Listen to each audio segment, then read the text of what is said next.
पाए।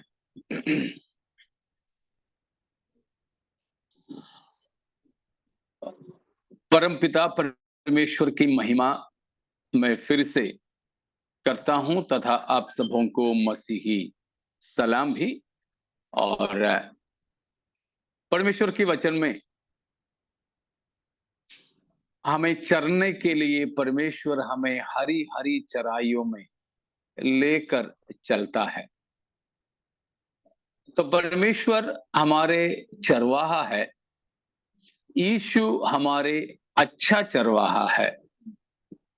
हमें हरी हरी चराइयों में वो चराता है और वो हरी हरी चराई केवल हमारे भौतिक जीवन की उच्चता भलाई ही न समझें, परंतु उन भौतिक जीवन से बढ़कर, शारीरिक जिंदगी से बढ़कर परमेश्वर हमें जो हरी हरी चराइयों में ले चलता है वो परमेश्वर की वचन की चराई है। और उस वचन की मन्ना हमें प्रभु खिलाते हैं और हम निरंतर खाने के लिए तैयार भी रहें। तो आज भी हम थोड़ी देर वचन की मन्ना से भोज करने के लिए चाहेंगे। हम उसके प्रति प्रकाशित वाक्य 4 और 5 अध्यायों में इन दिनों चल रहे थे। उसके बाद हम उन 4 और 5 अध्यायों में बताए गए भविष्यकालीन घटनाओं की तैयारी, उस तैयारी की चलते एक विशेष प्रकार की पुस्तक को हमने देखा और भविष्यकालीन तमाम घटनाएं उस पुस्तक में लिखी हुई या उस पुस्तक की मतलब की बातों से जुड़ी हुई है। उसके लिए हम 6 से लेकर 18 तक के अध्यायों को अभी देख रहे हैं। उसमें हमने देखा कि प्रभु यीशु मसीह जो वध किया गया मेमना 5वां अध्याय में पिता के हाथ से 7 मोहरों से बंद किया गया पुस्तक ले लेता है और एक एक करके उसके 7 मोहरों को खोलते हैं। तो अलग अलग घटनाएं होते हैं। उसमें सबसे मुख्य बात है 3 प्रकार के न्याय हो रहा है। एक है सील जजमेंट्स, यानी मोहरों के द्वारा होने वाला न्याय। दूसरा है ट्रम्पट जजमेंट्स, तुरही फूंकते हुए होने वाले न्याय।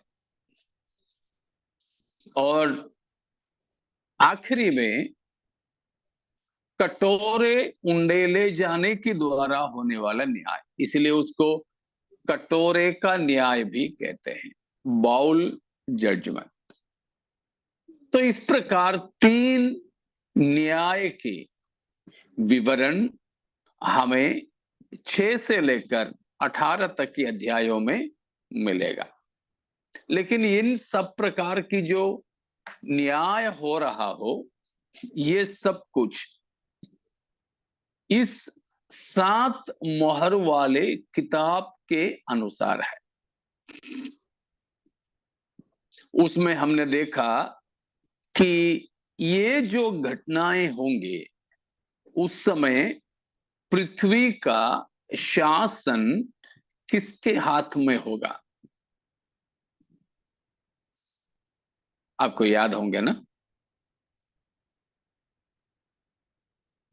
शत्रु के हाथ में होगा।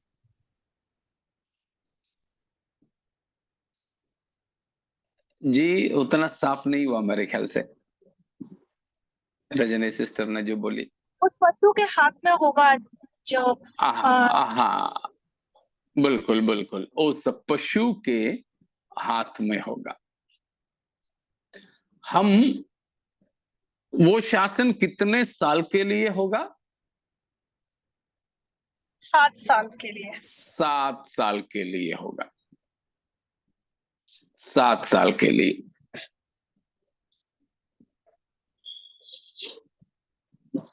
तो हम पाए थे कि दानिయేल की समय से लेकर, या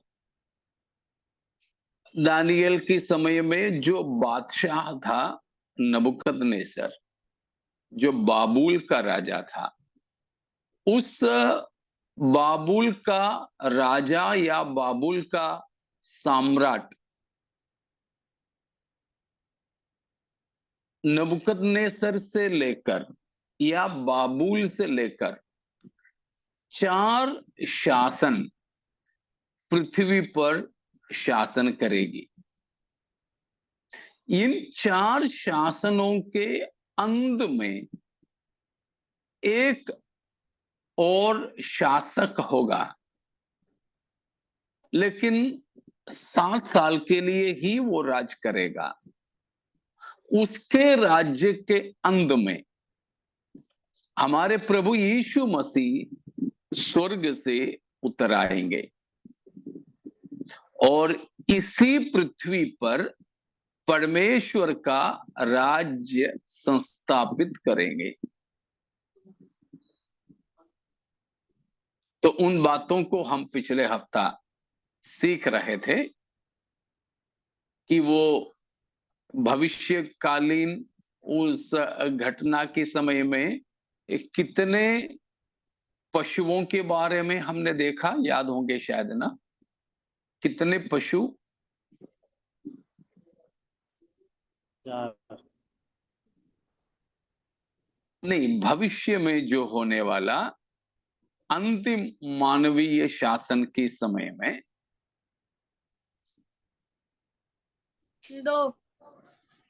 2। पापा ने 4 बोला तो नहीं माना, तो आप 2 बोलेंगे तो मानो।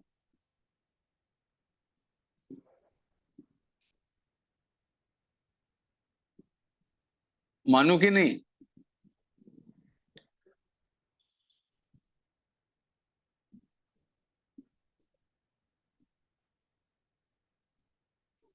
बिल्कुल रोहन,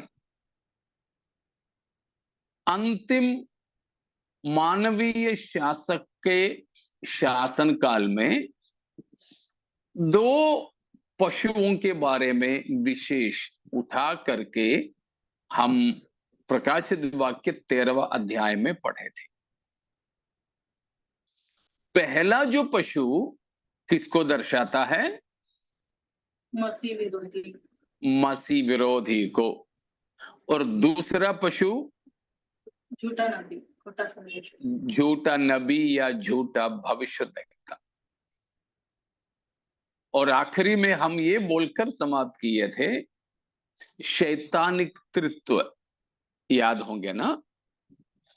जैसे पवित्र तृत्व है वैसे शैतानिक तृत्व भी है। पवित्र तृत्व में या पवित्र त्रिएकत्व में पिता, पुत्र, पवित्र आत्मा परमेश्वर है, लेकिन परमेश्वर की उन बातों का नकल करने वाला झूठा शैतान, उसका तृत्व में त्रिएकत्व नहीं है, तृत्व है। शैतान पशु यानी झूठा मसीह और झूठा भविष्यद्वक्ता।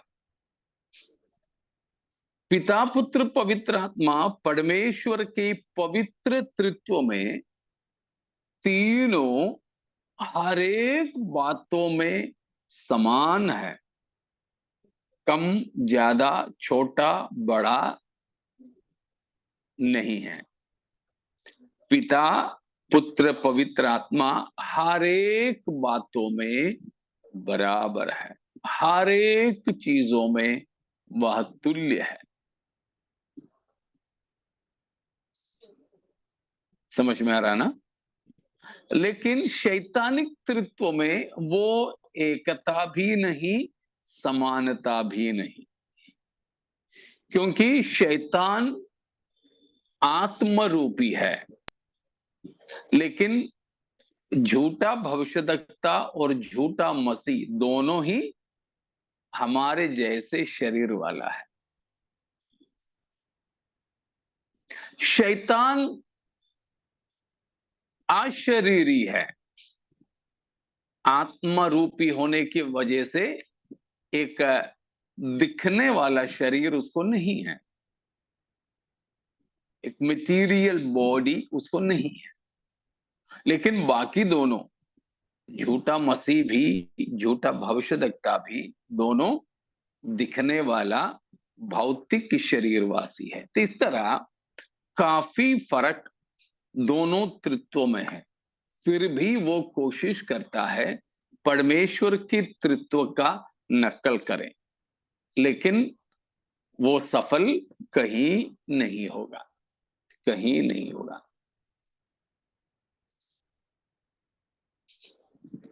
तो इतना बातें हम पिछले हफ्ता जो मनन किए थे, उसमें अगर आप किसी को कोई शंका है, समझ में नहीं आया, तो आप पूछ सकते हैं, नहीं तो हम आगे बढ़ेंगे।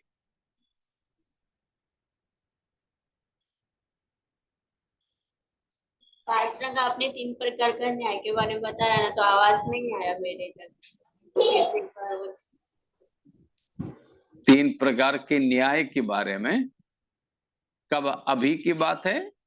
अभी आपने बोला ना 3 प्रकार का न्याय होता है करके, फिर आपने बोला ना आगे, तो आवाज नहीं आया मेरे तक।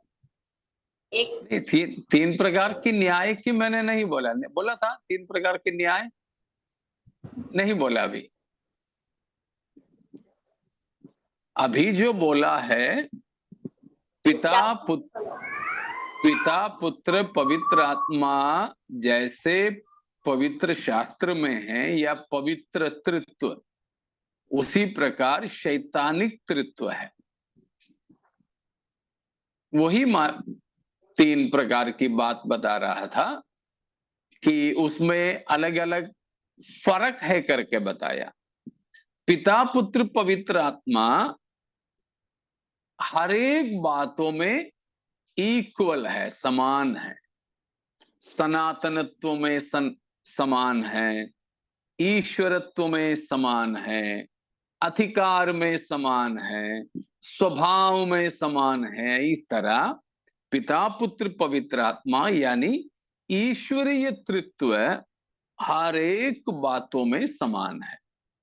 लेकिन शैतान जो तृत्व का नकली करता है, उसमें समानता नहीं। उसके 2-3 उदाहरण मैंने बताया। जैसे शैतान आत्मरूपी है, लेकिन झूठा मसीह और झूठा भविष्यद्वक्ता आत्मरूपी नहीं है, मेरे और आपकी जैसे शरीर रूपी है। शैतान उसका शरीर मरणहार नहीं है, लेकिन झूठा मसीह और झूठा भविष्यद्वक्ता का शरीर मरणहार है। शैतान को सफर करने के लिए कोई साधन की जरूरत नहीं है। आत्मा होने के नाते किधर भी जब भी चाहे वो पहुंच सकता है। लेकिन झूठा भविष्यद्वक्ता और झूठा मसीह को कहीं पहुंचना है तो साधन की जरूरत है, उड़ के वे नहीं जा सकते। मतलब पिता पुत्र पवित्र आत्मा हर एक चीजों में समान है, कम ज्यादा बिल्कुल किसी भी बातों में नहीं है। लेकिन शैतानिक तृत्व ऐसा नहीं है। उसके लिए 2-3 दृष्टांतों को हमने भी देखा, और भी दृष्टांत है उसमें, मतलब और भी उसमें हम सबूत निकाल सकते हैं, लेकिन ये 2-3 बात मैं सोचता हूं कि काफी है। ये बोला था। वैसे 3 न्याय के बारे में नहीं बोला, इस तरह 2-3 दृष्टांतों के बारे में बताया था। हाँ जी, न्याय के बारे में मतलब आपने बोला 6 से 18 में 3 बार परमेश्वर मतलब सिक्के मोहर खोलते वक्त आने वाला न्याय, और कर्ण तुतारी का जब ये होंगे ना 7 कर्णों का नाद होगा तभी आने वाला न्याय, और कटोरों का न्याय। अच्छा अच्छा, वो हाँ, ओके ओके, समय। वो ही था। हाँ, ठीक है ठीक है, ओके। वो शुरुआत में मैंने जो बोला था 3 न्याय, जो प्रकाशित वाक्य 6 से लेकर 18 तक के अध्यायों में जो जो घटनाएं हैं, उन घटनाओं को हम इन 3 न्याय में समझ सकते हैं। उसमें पहला है मोहरों के द्वारा होने वाला न्याय। मोहरों के द्वारा होने वाला न्याय है। जैसे हम 6वां अध्याय पढ़ते हैं तो उसमें उस सब बात को समझते हैं कि प्रभु यीशु मसीह जब मोहरों को खोलने लगे, तब 7 प्रकार के न्याय 1 2 3 4 करके आने लगे। ठीक है, उसके बाद हम जब देखते हैं तो अगला न्याय हुआ था ट्रम्पट जजमेंट्स, तुरहियों के द्वारा। तुरहियों के द्वारा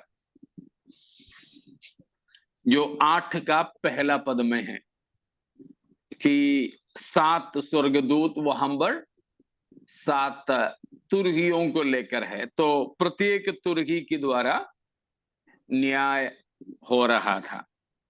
और उसके बाद जब हम देखते हैं कि खास तौर पर 11वां अध्याय की 15 से लेकर जब पढ़ते हैं तो 7वां तुरही जब फूंका गया था, उस समय वहां पर एक अगला न्याय शुरू होने जा रहा है।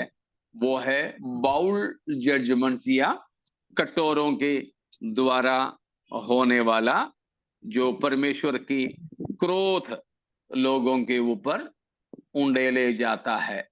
वो है इस प्रकार है, जो है उसका 15वां अध्याय में भी 15 का पहले में हम देखते हैं कि 7 प्याला या कटोरे लेकर के 7 स्वर्गदूत खड़े हैं। तो इस प्रकार है जो 3 न्याय के बारे में जो बताया था, उसका विवरण आने वाले दिनों में हम होंगे। अभी जस्ट आपको एक एक भूमिका के तौर पर उस चीज को बताया है। ठीक है, ये पूछ रहे थी शोभा। ठीक है, थैंक यू अश्विनी सिस्टर, आपने याद दिलाया। हाँ, ठीक है, और कुछ? हाँ जी, अभी के झूठे भविष्यवक्ता और जो आने वाले हैं उसमें क्या अंतर है? मतलब अभी भी तो ऐसा है, झूठा मसीह बोल के तो अभी नहीं दिखते, लेकिन भविष्यवक्ता बोलेंगे या प्रचारक बोलेंगे तो उसमें क्या अंतर झूठा मसीह भी अभी है। यूहन्ना पहला पत्रिका में बताता है झूठे मसीह लोग उस समय से ही लेकर धरती पर कार्यरत थे। दूसरा अध्याय में पहला यूहन्ना 2 का 18वां पद में लिखा हुआ है। 18वां पद को पढ़ लीजिए। हे लड़कों, यह अंतिम समय है, और जैसा तुमने सुना है कि मसीह का विरोधी आने वाला है, उसके अनुसार अब भी बहुत से मसीह विरोधी उठ खड़े हुए हैं। इससे हम जानते हैं कि यह अंतिम समय है।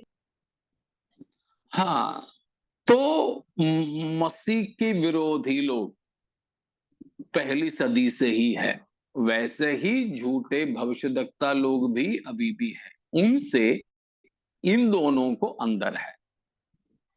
अंदर मुख्य तौर पर ये है कि विशेष कार्य के लिए नियुक्त किए गए दो अलग अलग व्यक्तियां हैं।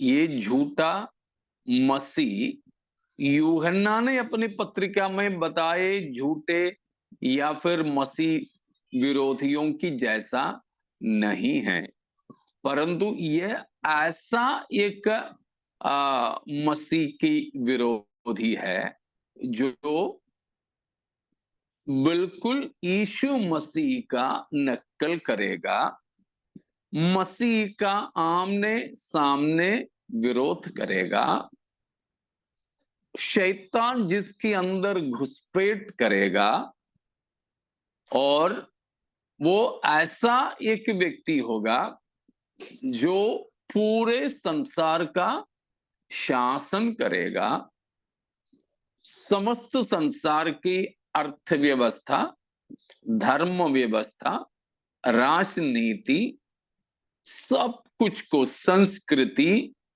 सारे नियम सबको अपने नियंत्रण में रखेगा। ऐसा एक शख्स होगा वो जो विरोधी मसीह। लेकिन यूहन्ना ने बताए विरोधी मसीहा उस प्रकार का कोई राजनीतिक या कोई अधिकार रखने वाले नहीं थे।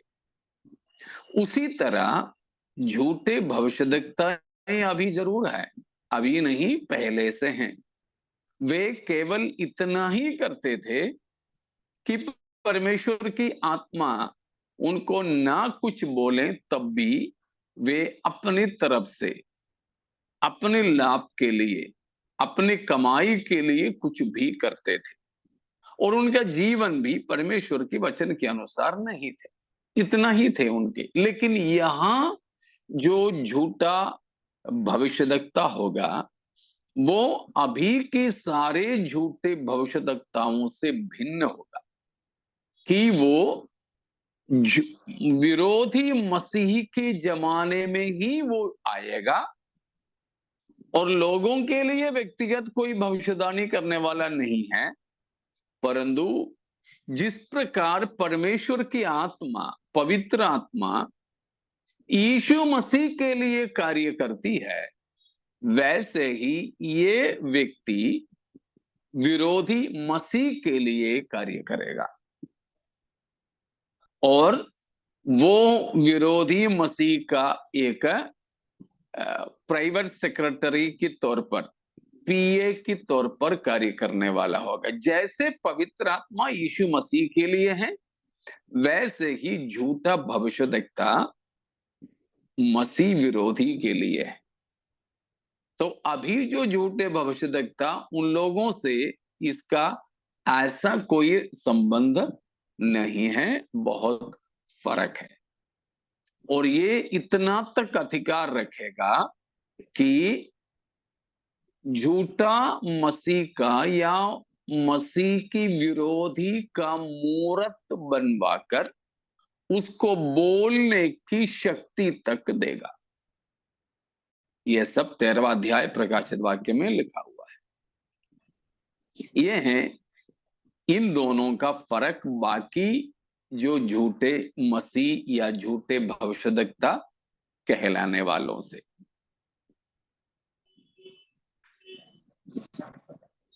ठीक है,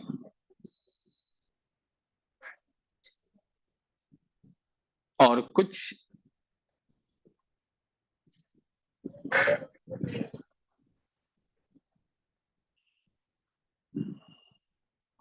ठीक है, और कुछ नहीं तो हम आगे बढ़ेंगे। हम देख रहे थे कि प्रभु यीशु मसीह स्वर्ग से उतर आएंगे और कलीसिया को अपने साथ ले जाएंगे। प्रभु यीशु मसीह स्वर्ग से उतर आएंगे और कलीसिया को अपने साथ ले जाएंगे। यीशु मसीह अभी कहां हैं?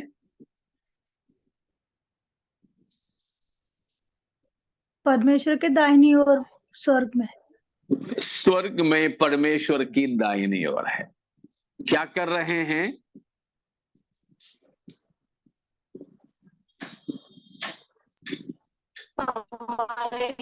बिचवाई कर रहे। ठीक है, हमारे लिए बिचवाई कर रहे हैं। प्रेरितों के काम 3 अध्याय उसकी 19, 20 और 21 को पढ़ेंगे।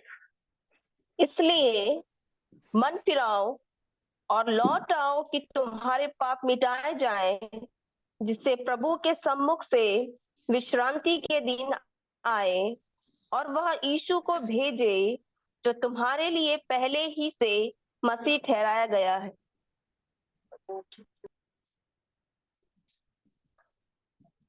21 भी हो गया?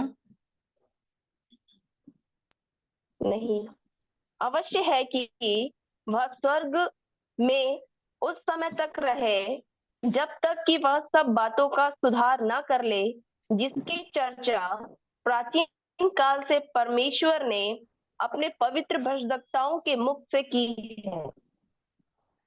Praise God. पतरस प्रेरित प्रचार करते हुए कहा, मन फिराओ,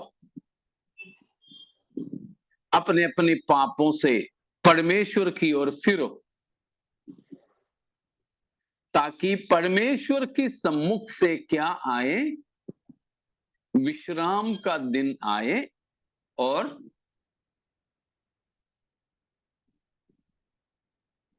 बताइए ना, और क्या हो? वह यीशु को भेजे जो तुम्हारे लिए पहले ही से ठहराया गया है। यीशु को भेजे। मन फिराना उसका 2 विशेष मकसद है। पहला कि परमेश्वर की सम्मुख से विश्राम का दिन आए। दूसरा, मसीह को परमेश्वर भेजे। तो मसीह आने में देरी है, इसीलिए कि हम मन फिराने में देरी कर रहे हैं। ठीक है, अब मसीह कहां हैं? 21वां पद में बताया कि यीशु मसीह को स्वर्ग अपने ही पास में रखना चाहिए, यानी यीशु को स्वर्ग में रहना आवश्यक है। कब तक? कब तक? जब तक सब बातों का सुधार न हो। जब तक सब बातों का सुधार ना हो। तो यीशु मसीह अभी स्वर्ग में है, पिता के दाएं ओर, हमारे लिए महायाजकीय सेवकाई कर रहे हैं। लेकिन यीशु मसीह उस स्वर्ग में रहने के लिए कुछ समय को ठहराया गया है। उस ठहराई हुई समय के बाद यीशु मसीह स्वर्ग से आएंगे। समझ में आ रहा ना? यीशु मसीह अभी स्वर्ग में पिता के दाएं ओर बैठकर हमारे लिए महायाजकीय सेवकाई यानी बिचवाई कर रहे हैं। लेकिन हमेशा यीशु वहीं नहीं रहेंगे। यीशु मसीह स्वर्ग में से आने का समय है। दूसरे एक ही जगह पे भजन संहिता 110 में भविष्यवाणी के तौर पर यीशु मसीह से कहा गया है कि जब तक मैं निकाला है तो पढ़ लीजिए 110 का पहला।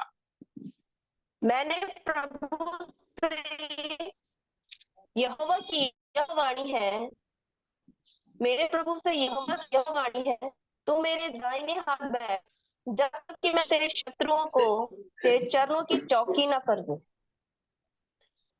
जब तक मैं तेरे शत्रुओं को तेरी चरणी की चौकी न कर दूं, तेरी पांव की चौकी मैं न कर दूं, तब तक तू मेरे दाएं ओर बैठ। यह प्रभु यीशु मसीह के लिए भविष्यवाणी है। वो भी हम कई जगहों पर देखते हैं और विशेषकर इब्रानियों की पत्री पहला अध्याय में उसकी 13वां पद में लिखे हुए पढ़ते हैं कि भजन 110 का पहला, इब्रानियों 1 का 13वां भाग में यीशु मसीह के लिए है करके स्पष्ट किया है। ठीक है, तो यीशु मसीह अभी कहां है? स्वर्ग में, पिता के दाएं ओर। क्या कर रहे हैं? हमारे लिए बिचवाई यानी महायाजकी सेवकाई। कब तक करेंगे? जब तक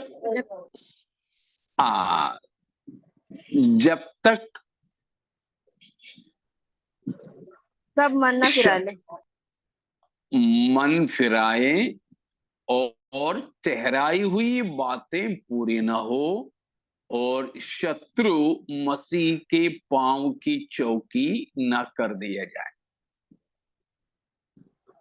तो उसके लिए परमेश्वर ने एक समय जो है ठहराया है, एक समय जो है ठहराया है। उस समय पूरा होने तक यीशु मसीह स्वर्ग में होंगे। ये बात हम इन वचनों से पढ़ते हैं। उसके बाद क्या होगा?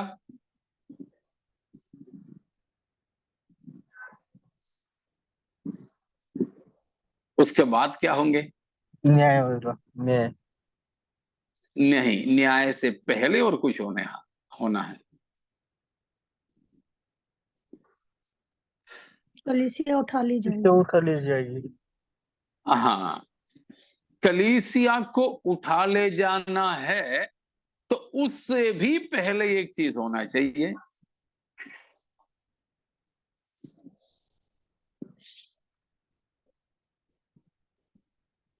मरे हुए को जल्दी उठाएंगे।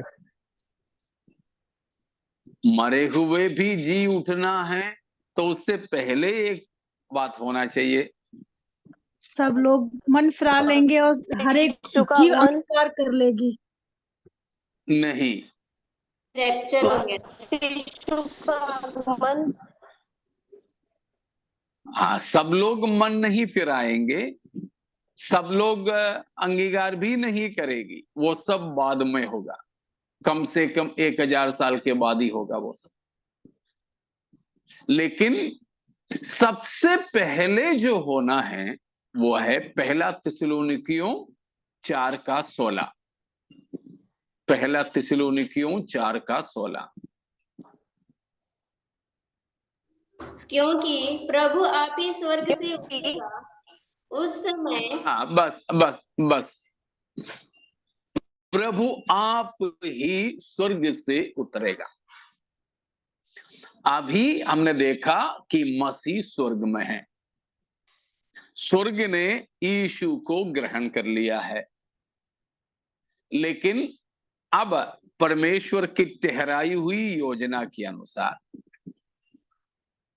ये घटना होने वाला है कि प्रभु आप ही स्वर्ग से उतरेगा।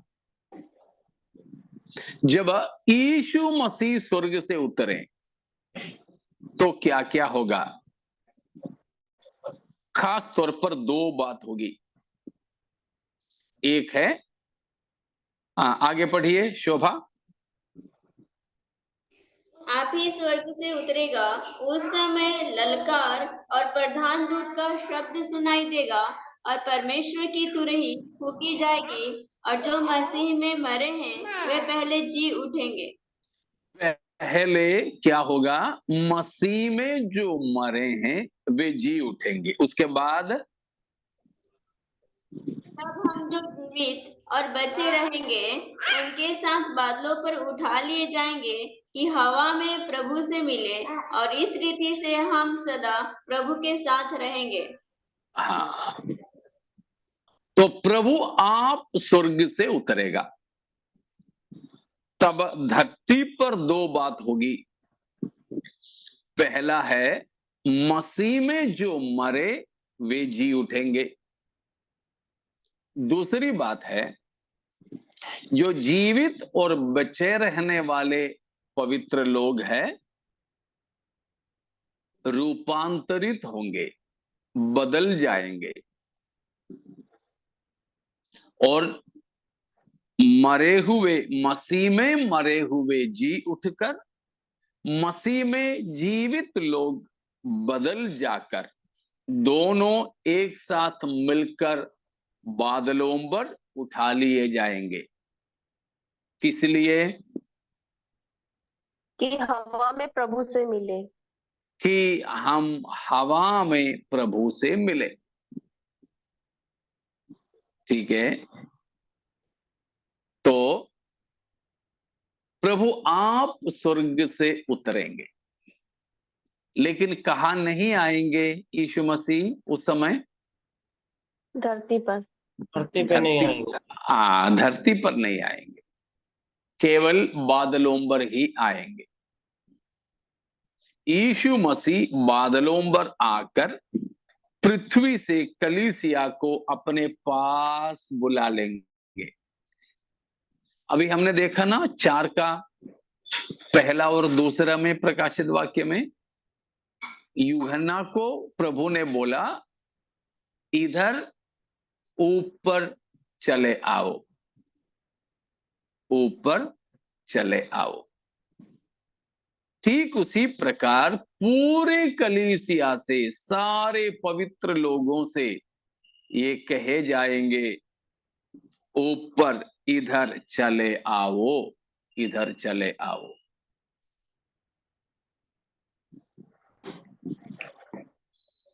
उस समय क्या मरे क्या जिंदे तमाम पवित्र लोग क्या होंगे? वहां चले जाएंगे।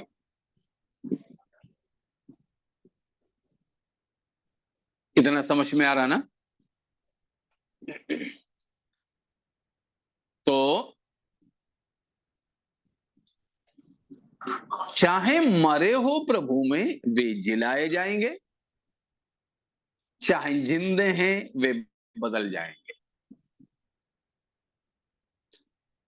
जैसे मैं अक्सर इस भाषा का इस्तेमाल करता हूं कि मंगनी हो चुकी लड़की दुल्हन, एक दिन दूल्हा उसके लिए बारात लेकर आएगा, लेकिन गांव में या शहर में भी क्यों न हो, लड़की के आंगन में सारे बारातियों को रुकवाने की व्यवस्था नहीं होगा। इसीलिए गांव की, मोहल्ले की, शहर की किसी धर्मशाला में या किसी स्कूल में, किसी ऑडिटोरियम में, किसी मैदान में बारातियों को रोकेंगे, और बारातियां वहां आने की वजह से लड़की को भी तैयार करके मंडप में ले जाते हैं, मंडप में ले जाते हैं। तो वो मंडप में ले जाने के बाद वहीं शादी होता है, और उसके बाद शादी वगैरह होने के पश्चात में लड़का दूल्हा दुल्हन को वहां से अपने बाप के घर में ले जाता है। होता है कि नहीं? उसी प्रकार हम कौन हैं? मसीह की दुल्हन। दुल्हन है। दूसरा कुरिन्थियों 11 का 2 पढ़िएगा। दूसरा कुरिन्थियों 11 का 2। क्योंकि मैं तुम्हारे विषय में ईश्वरी धुन लगाए रहता हूँ, इसीलिए कि मैंने एक ही पुरुष से तुम्हारी बात लगाई है कि तुम्हें पवित्र कुंवारी के समान मसीह को सौंप दूं। हाँ, पौलुस यहाँ बताता है कि हमारे मंगनी यीशु मसीह के साथ हो चुके, इसीलिए हम अभी कौन है? पवित्र कुंवारी है, मसीह से मंगनी कर चुके हैं। हो चुके हैं कि नहीं? जिस किसी ने भी यीशु को प्रभु जानकर अंगीकार की है, जिस किसी ने भी विश्वास किया कि यीशु मेरे पापों के लिए मारा गया, गाड़ा गया और जी उठा, और उस विश्वास के आधार पर पानी में डूबकर पिता पुत्र पवित्र आत्मा के नाम से बपतिस्मा ली, वे सब मसीह के साथ मंगनी हो चुकी दुल्हन है। उस दुल्हन को लेने के लिए दूल्हा बारात लेकर आएगा। हम जानते हैं कितने भी अनपढ़, अंगूठा छाप, अनएम्प्लॉयड, बेगार, बेरोजगार, बदसूरत, कंगाल भी हो लड़का दूल्हा, वो लेकिन रात के समय लाइट और बाजों के साथ आता है। तो हमारे प्रभु यीशु मसीह भी वो कौन है?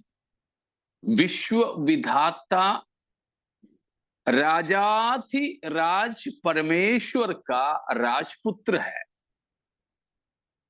वो राजपुत्र की शादी चुपचाप से नहीं होगा, बड़ा धूमधाम से होगा। इसीलिए जब वो आएगा तो 3 प्रकार के आवाज के बारे में हमने पहला थिस्सलुनी 4 का 16 में पढ़े। प्रभु आपका ललकार, प्रधान दूत यानी मिकाएल का शब्द सुनाई देगा, और परमेश्वर की तुरही फूंकी जाएगी। इन आवाजों के साथ जब बारात लेकर दूल्हा आएगा, तो यहां दुल्हन की मायकी में पूरे बारातियों को रोकने रुकवाने की व्यवस्था नहीं है। तो बादलों पर मुलाकात करेंगे, लेकिन वहां ठहरेंगे नहीं। वहां मुलाकात करके दूल्हा हमें अपने बाप के घर ले जाएंगे, जिसकी वायदा यूहन्ना 14 का 3 में मसीह ने स्वयं दिया था। मालूम है तो भी एक और बार पढ़ लीजिए, यूहन्ना 14 का 3।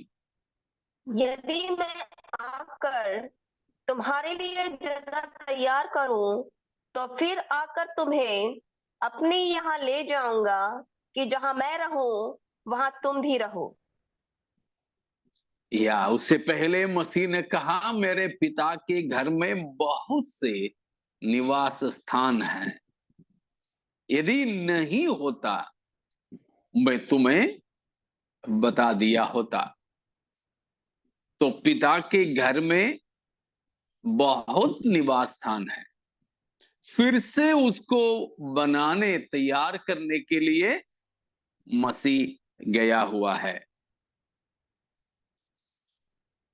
मसीह ने कहा जब वो हो जाए तो मैं फिर आकर तुम्हें अपने वहां ले जाऊंगा, जहां मैं रहूं वहां तुम भी रहें। तो प्रभु यीशु मसीह बादलों तक आएंगे, हमको पवित्र आत्मा यहां से बादलों तक ले जाएंगे। बादलों पर यानी हवा में दूल्हा दुल्हन आपस में मिलेंगे।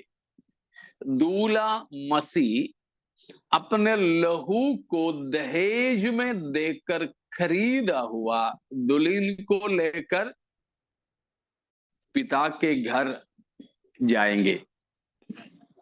पिता के घर में हम कितने साल रहेंगे?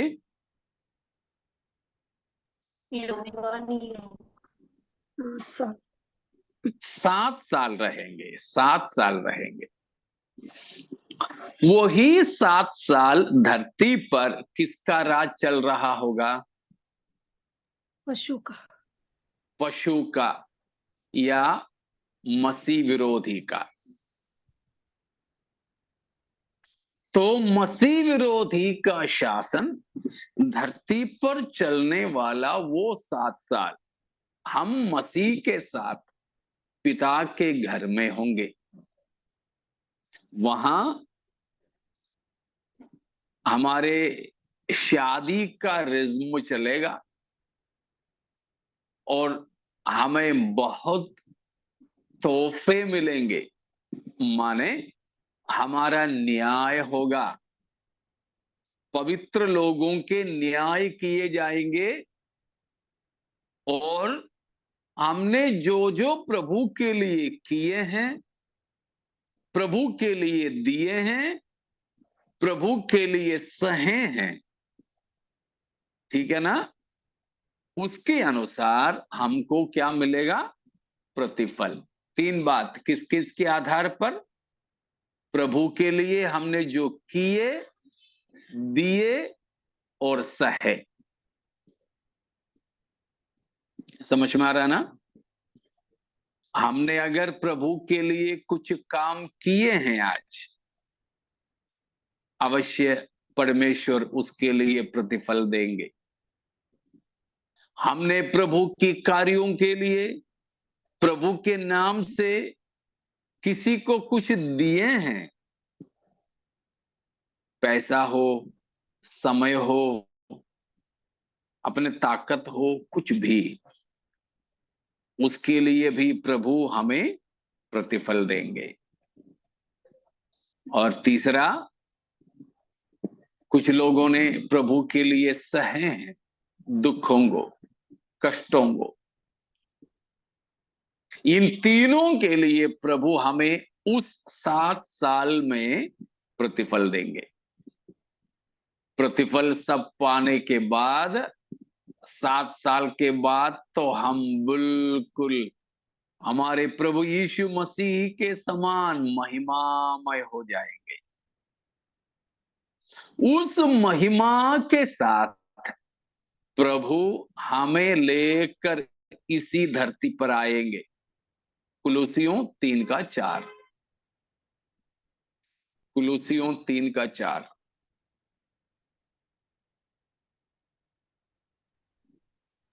जब मसीह जो हमारा जीवन है प्रकट होगा, तब तुम भी उसके साथ महिमा सहित प्रकट किए जाओगे।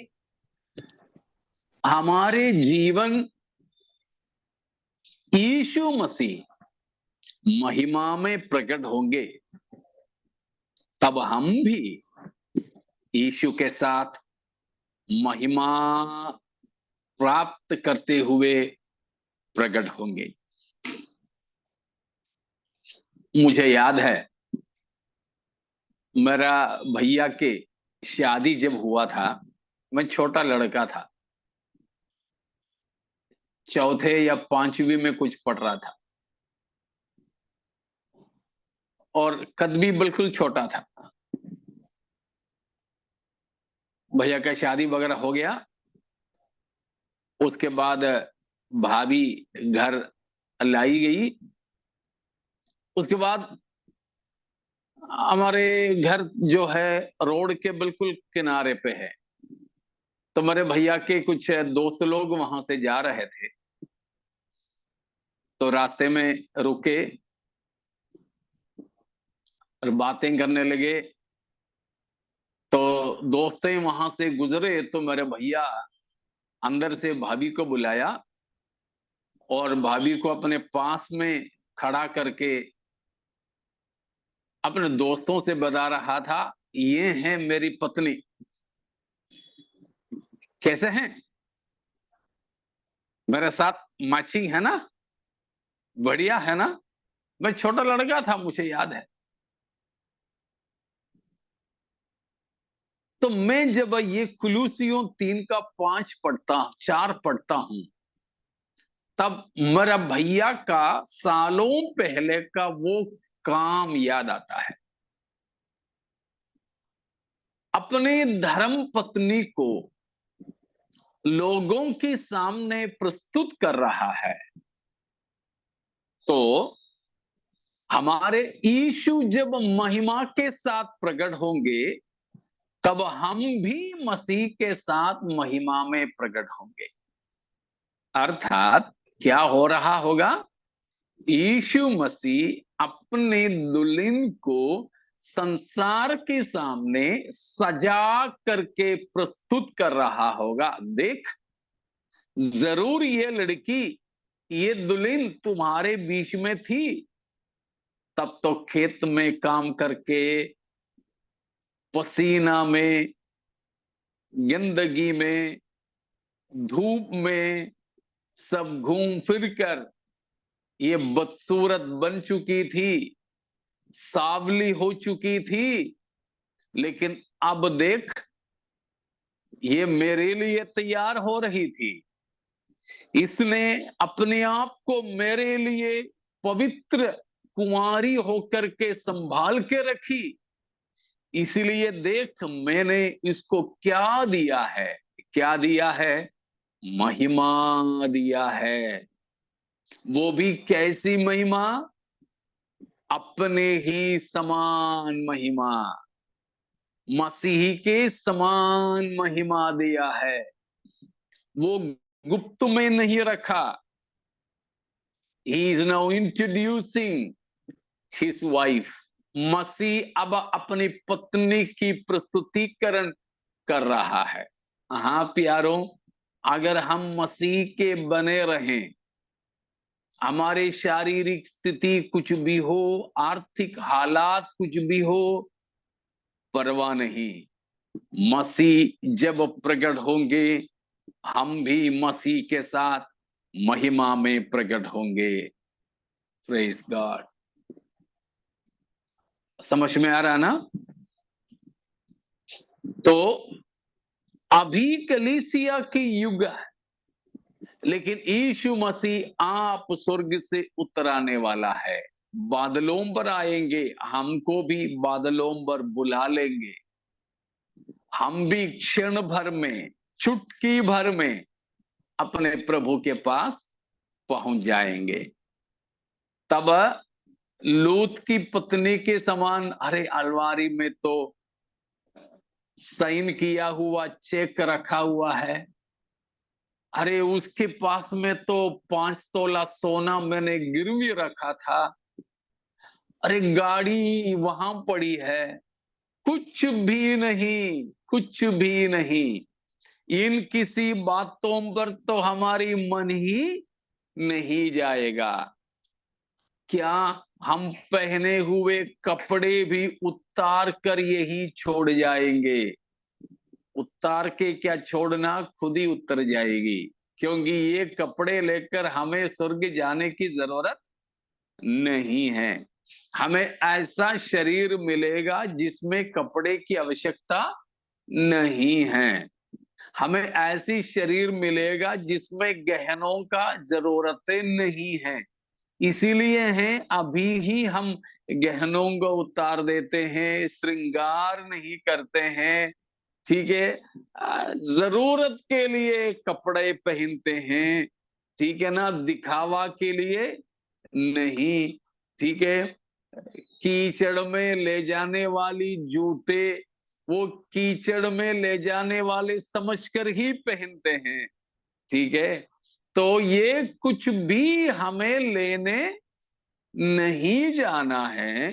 प्रभु आएंगे, बारातियों की आवाज सुनेंगे, तो फिर दुल्हन बाकी कुछ नहीं सोचेगी।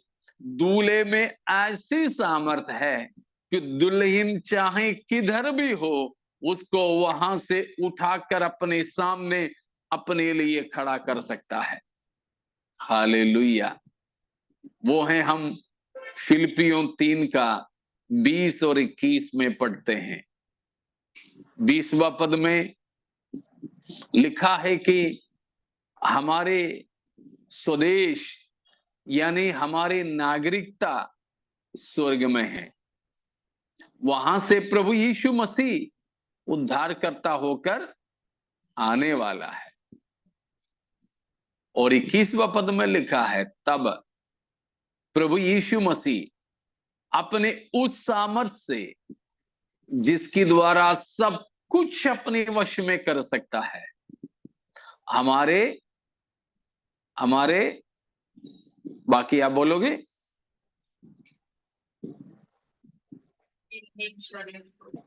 हमारे दीनहीन देह को रूप में बदलकर अपनी महिमा के देह के अनुकूल बना देगा। हालेलुया। ये तो अभी हमारे दीनहीन देह है।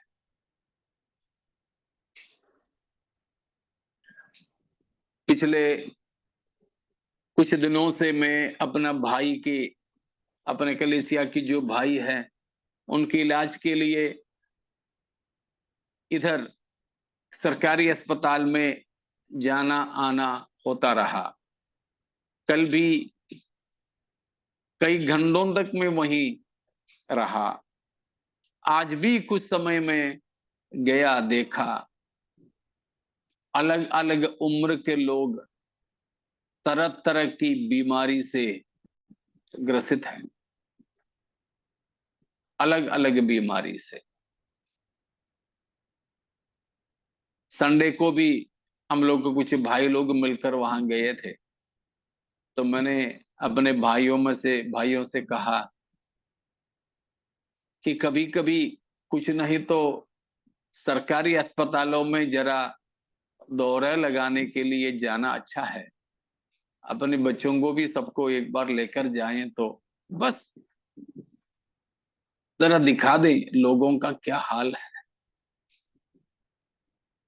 तो हमारे भाई बता रहा था, मैं भी घर पे बताता हूं कि कितना भी घमंडी और अहंकारी लोग हैं, उनको जरा घुमाना अस्पताल में तो चर्बी अपने आप से उतर जाएगा।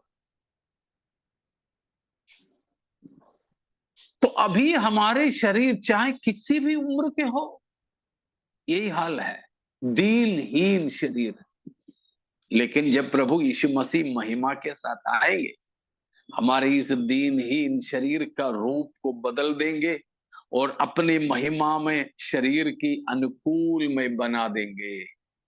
Praise God. तो प्यारो, मेरा कहने का मतलब, प्रकाशित वाक्य 6 अध्याय से 18 तक झूठा मसीह और झूठा भविष्यद्वक्ता, 2 जानवर और शैतान का राज होगा।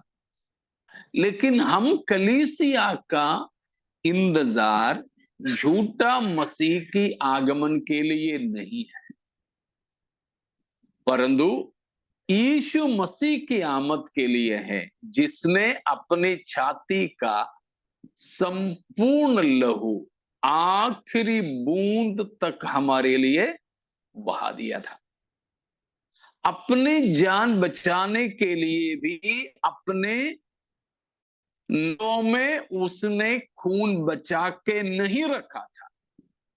वो प्रभु की आगमन की हम बाट जोते हैं। वो प्रभु यीशु मसीह की आगमन की आशा में हम हैं। इसीलिए झूठा मसीही की शासनकाल की बातें बताने से पहले ये बात आपको मैंने बताया कि हमारे मसीह दूल्हा बनकर बारात लेकर हमें लेने आने वाला है। तो उस आमद के लिए हम तैयार रहें। Praise God. तो प्रभु की आगमन के लिए हम निरंतर तैयार रहने वाले हो। तो ये जो 7 साल हम प्रभु के साथ बिताएंगे, उसी 7 साल होगा पृथ्वी पर झूठा मसीह का जो शासन चल रहा होगा, जिसकी विवरण प्रकाशित वाक्य 6 से 18 तक की अध्यायों में है। और वो 7 साल जब पूरा हो चुके होंगे, तब जैसे 19वां अध्याय में 6 से लेकर 9 तक बताया, वैसे हम मसीह के यानी परमेश्वर की मेमने की दुल्हन बन करके आएंगे। और वहां पर लिखा है, धन्य है वे जिनको मेमने की शादी में न्योता मिला है। हमको न्योता मिला है।